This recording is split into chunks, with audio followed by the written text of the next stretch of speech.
माहौल इतने नाजुक हो जाते हैं मेरे भाइयों। अब देखिए, कोई चीज छिपती नहीं है, आजकल इंटरनेट का जमाना है। मेरा मामला भी एक बढ़ा और मैं नहीं चाहता था कि मैं कुछ बात अपने मामले को लेकर बोलूं, लेकिन मुझसे हमारे पीछे बैठे हुए एक साहब कहने लगे, नहीं मौलवी साहब, यहां बड़ी गलतफहमियां हैं। तो अब गलतफहमियां जिसके अंदर है तो उसको तो हम दूर कर नहीं सकते, वो तो रहेंगी। लेकिन तसव्वुर कीजिए मेरे भाइयों कि इतनी जल्दी इंटरनेट का जमाना है और मैं शुक्रगुजार हूं बनारस की जमात का, मैं शुक्रगुजार हूं वहां के लोगों का। यकीन कीजिए, एक शख्स से हमारी इटावा में राजनीतिक लड़ाई कह लो, सियासी लड़ाई कह लो, ये 10 साल से चली आ रही है। बदकिस्मती से वो भी मौलवी है। नाम लेने की जरूरत नहीं है, आप लोग समझ गए होंगे। और उसने अपना वो चोला बदलता रहता है। मऊ में भी आया था, उसको देवबंदी लोग बुलाते हैं तो वो देवबंदी बन जाता है, बरेलवी बुलाते हैं तो वो बरेलवी बन जाता है, शिया बुलाते हैं तो वो शिया बन जाता है। इटावा में जैनियों ने बुलाया तो वो जैनी भी बन गया। और यहां शिवलिंग बनते हैं, वहां जाकर वो माथा भी टेक लेता है और वो टीका भी लगा लेता है। उसको पैसा चाहिए एनजीओ के नाम पर कि मैंने इतने गैर मुस्लिमों को मुसलमान किया, मेरा इतना बड़ा एनजीओ चल रहा है, इतना बड़ा मदरसा, जबकि सब झूठ है, सब फराड है। चूंकि मैं पूरे मगरबी यूपी का अमीर हूं, मैं उसको तस्दीक लिख कर नहीं देता हूं। मैं कहता हूं तुम्हारे पास 2 बच्चे जब मदरसे में नहीं पढ़ रहे तो मैं क्यों लिख कर दूं। तो वो 10 साल से ये दुश्मनी चली आ रही है कि ये मेरा बाहर चंदा नहीं होने देता है, जहां होता है वहां रोक देता है, और जब कोई तलाश करने आता है मेरा मामला तो ये कह देता है यहां कुछ नहीं।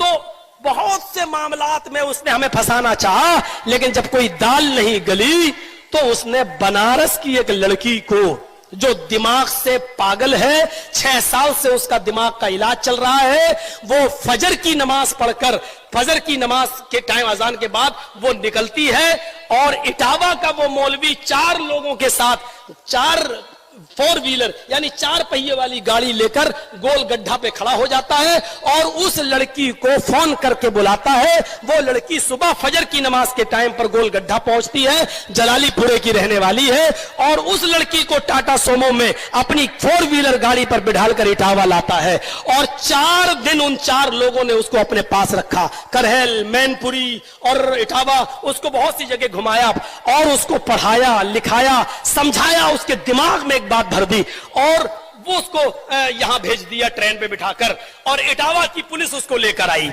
इटावा की पुलिस की दिमाग से पागल है, इसको इसके घर तक पहुंचे तो उसको थाने में लेके आई। जब जैतपुरा थाने में लेके आई तो वो 4 दिन में बहुत कुछ सीख चुकी थी और 4 दिन में सीखने के बाद उसने जैतपुरा थाने में हमारे खिलाफ FIR दर्ज की कि मौलाना जर्जीस मेरे घर आए 19/11/2015 को और उन्होंने मेरा जबरदस्ती मुंह पकड़ा दिन में 2 बजे और मेरे साथ गलत काम किया।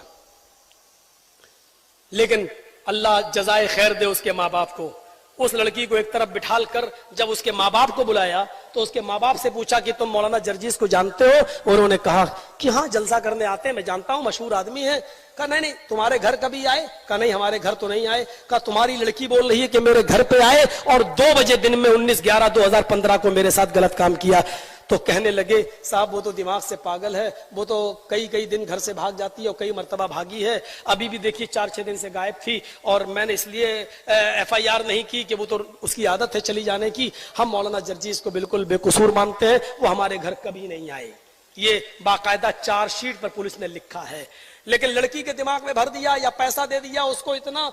अब वो लड़की का जब 164 का बयान हुआ, कलम बंद बयान जिसको बोलते हैं, उसमें उस लड़की ने 15 दिन के बाद दूसरा बयान दिया। उसने कहा मजिस्ट्रेट के सामने कि मौलाना जर्जीस कभी मेरे घर नहीं आए, मुझे बनारस में जब जलसा करने आते थे तो मुझे होटलों में बुलाते थे और होटल में मेरे साथ गलत काम करते थे और मैं 2 साल से मेरे साथ जबरदस्ती कर रहे हैं।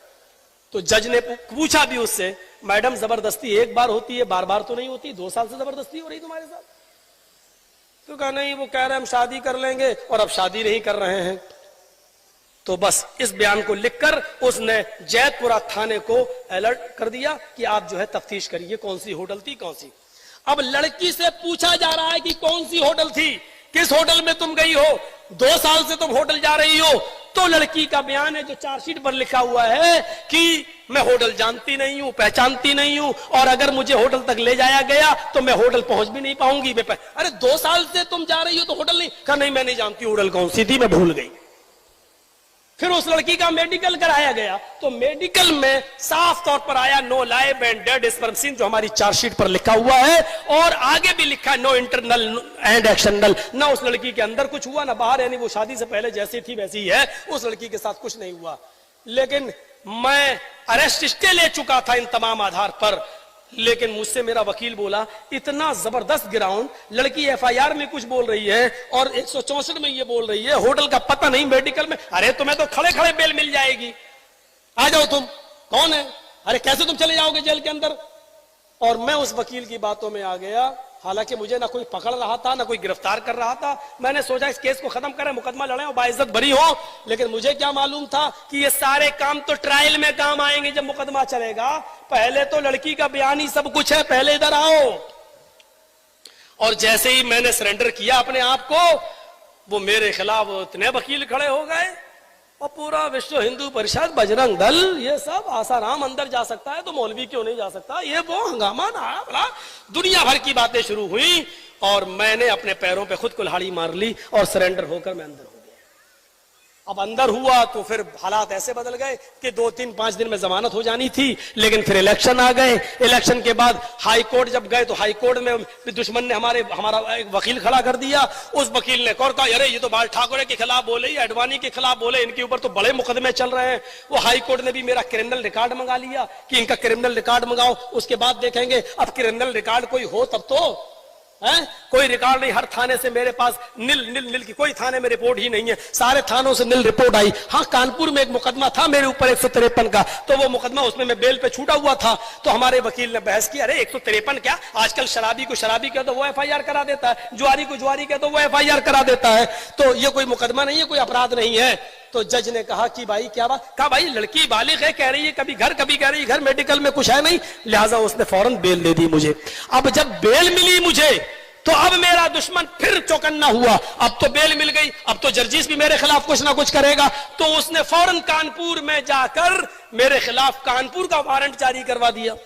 अब मैं नहा धोकर बैठा था कि आज मेरी बेल हो रही है, आज मैं रिहाई है, बनारस से निकलूंगा। तो बनारस से रिहाई तो आई नहीं, मेरा वारंट और आ गया। मैंने कहा भाई मेरी रिहाई क्या हुई, कब तुम्हें कानपुर जाना पड़ेगा, ट्रांसफर होगा। मैंने कहा क्या हुआ, कहा वहां भी कोई मुकदमा है। मैंने कहा जल्दी से उसने बताया, मैंने समझ गया पुराना मुकदमा है। मैंने कहा यार मैं तो बेल पे छूटा हुआ हूं। बोले अब यहां से आपको ट्रांसफर किया जाएगा। तो अब मुझे वहां ले जाया गया, बनारस की पुलिस हमको लेके वहां पहुंची, लेकिन वहां मैं बस खड़े खड़े में छूट गया। उसने कहा कि आप तारीख पे क्यों नहीं आए। मैंने कहा मैडम मैं जेल में था, मैं कैसे आता 4 महीने। तो आपके वकील को आप एप्लीकेशन लगाना चाहिए। मेरा वकील बोला मुझे भी नहीं मालूम था ये जेल में थे। मेरा वकील बोला मुझे भी क्या मालूम, आपने बताया कि मैं जेल में हूं। तो कहा कि चलिए कोई बात नहीं, आपकी बेल तो होगी, आप बेल पे छूटे हुए थे, ठीक है, लेकिन चूंकि जेल से छूट रहा हूं इसलिए जेल में जाना ही पड़ेगा 2 घंटे के लिए। फिर मैं कानपुर की जेल में गया। मेरे भाइयों, इस पूरी लड़ाई में ना लड़की के माँ बाप नहीं, सिर्फ उसी मौलवी का हाथ है जो बहरूपिया है, और वो आप लोगों तक भी चंदा वंदा करने आएगा। मैं पहले बता रहा हूं कि होशियार रहिएगा, मुझे भी अब आगे लड़ाई लड़ना है, कोई कंप्रोमाइज नहीं, कोई समझौता नहीं, मुकदमा लड़ूंगा। और इंशाअल्लाह मैं पहले भी कहा था और आज भी कह रहा हूं कि मैं इस मामले में, मैं शिया सुन्नी मामले में, अहले हदीस बरेलवी सुन्नी मामले में जेल में बहुत बार गया हूं और कभी डरा नहीं हूं, है? होता रहता है, लेकिन 376 केस में जाना बहुत बुरा होता है। और मैं अपनी जमात को भरोसा दिलाता हूं, अपनी जमात को खास तौर पर, इंशाअल्लाह मैं आपके सर को शर्म से झुकने नहीं दूंगा। कभी इस तरीके का मामला मेरे साथ इंशाअल्लाह नहीं देखोगे। ये इल्जामात वक्ती तौर पर हैं, कोर्ट में मुकदमा चलेगा, लड़की ना होटल साबित कर पाएगी, ना होटल में एंट्री साबित कर पाएगी, ना उसके घर में हमें कभी कोई बता सकता है कि मैं कभी गया हूं, और ना मेडिकल रिपोर्ट में कोई साबित कर सकता है कि मेरा काम किसी होटल में एंट्री नहीं, कभी उस लड़की की शक्ल तक नहीं देखी है। इंशाअल्लाह सच सच होता है और एक दिन ये सूरज की तरह चमकेगा। कुछ बदलियां आती हैं और सूरज को चमकने से रोक देती हैं। सब्सक्राइब करें हमारे चैनल को और बेल आइकन को क्लिक करना न भूलें ताकि आप देख सकें हमारी नई नई वीडियोस।